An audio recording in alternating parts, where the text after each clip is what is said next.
pemirsa 9 orang dinyatakan positif terpapar zat radioaktif cesium-137 di Kecamatan Cikande, Serang, Banten.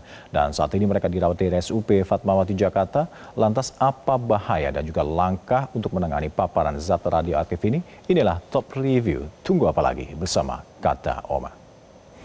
Gabus Kata Oma, baru jagung bakar mentega. Jagung bakarnya nendang, menteganya meleleh di mulut. Rasakan kasih sayang Oma di kerenyahannya.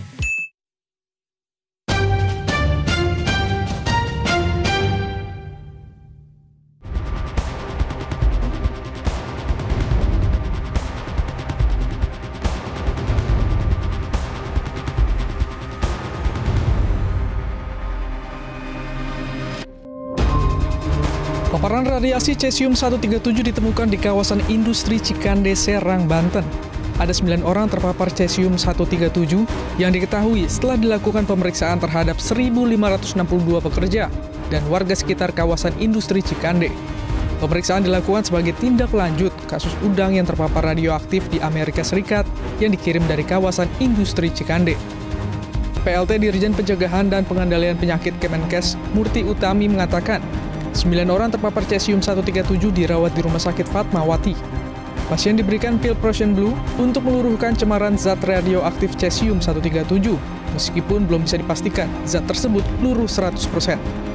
Kesehatan menjaga yang telah terpapar untuk kemudian memulihkan dirinya melalui pemberian nutrisi-nutrisi dengan standar tertentu. Ini terus dilakukan. Pemerintah sangat concern dengan ini. Satgas mendeteksi 11 titik radiasi cesium-137 dengan intensitas berbeda. 4 titik berhasil didekontaminasi dan material radioaktifnya telah dipindahkan ke gudang PT Peter Metal Teknologi Indonesia yang terkonfirmasi sebagai sumber lokal pencemaran. Pemerintah melalui Satgas Penanganan CS137 telah melakukan langkah penanganan di wilayah Cikande dan sekitarnya, yakni dalam radius 5 km. Ini baru 4 titik yang bisa kita dekontaminasi. Sementara titiknya kita temukan masih nambah.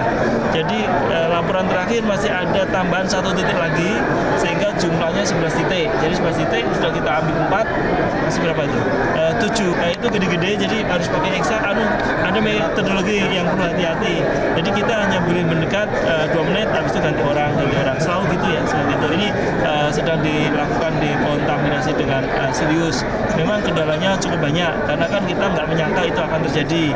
Di antaranya alat dekontaminasi, zat untuk cairan untuk mendekontaminasi pesannya juga tidak murah dan lama ya. Mantan Kepala Batan Jarod Sulistyo Wisnubroto mengatakan salah satu pencegahan untuk mengurangi paparan radioaktif ini adalah dengan melakukan isolasi di suatu tempat tanpa harus menunggu bahan kimia untuk dekontaminasi. Ya, yang pertama tentu saja harus diisolasi dari pekerja maupun dari masyarakat. Itu untuk meminimalisir atau mencegah masyarakat atau pekerja tersebut. Itu satu. Kedua, kalau tidak bisa pakai bahan kimia untuk misalnya melakukan dekontaminasi, kalau itu tanah atau apapun juga, segera itu pindahkan ke suatu tempat yang bisa kita isolasi. Kita akan belajar dari kasus Batan Indah tahun 2020. Mungkin para pemirsa ingat 2020 terjadi juga kontaminasi cesium-137 di suatu perumahan. Nah itu langsung tanahnya kita pindahkan ke suatu lokasi di tempat penyimpanan sementara di Serpong. Nah kasus ini bisa kita lakukan juga berbasis best practice yang kita lakukan dulu, itu diisolasi di suatu tempat, entah namanya penyimpanan sementara, baru kemudian kita bisa membuat semacam landfill atau tempat disposal untuk bahan-bahan yang terkontaminasi tersebut. Temuan ini menjadi perhatian karena berkaitan dengan zat radioaktif yang penggunanya diatur sangat ketat. Jarod menambahkan harus ada pelacakan siapa pengguna zat ini. Tidak hanya itu, dibutuhkan sistem pengawasan di Indonesia, salah satunya di jalur transportasi. Yang harus kita cari adalah jalur itu dulu. Memang kita mendapatkan informasi beberapa waktu yang lalu ada kontainer misalnya dari Filipina ditolak karena melalui radiation portal monitor yang di Tanjung Priok itu mengandung radioaktif. Nah, contoh seperti inilah yang bisa kita lakukan. Tapi yang lebih penting daripada siapa yang bertanggung jawab adalah bagaimana memperkuat sistem pengawasan di Indonesia. Karena jalur pelabuhan di Indonesia atau pintu pelabuhan di Indonesia itu banyak.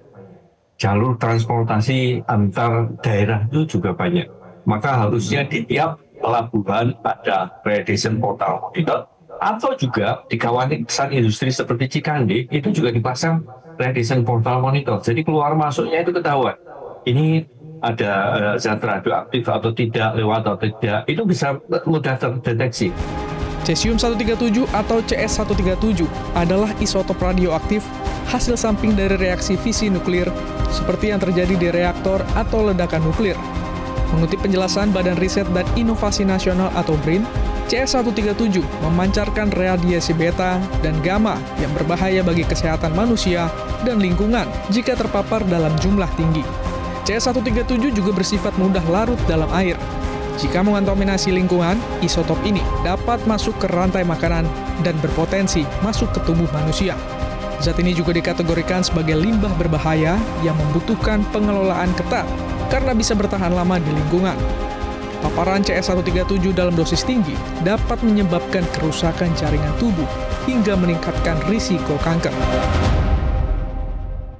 Jelajahi cara baru mendapatkan informasi. Download Metro TV Extend sekarang.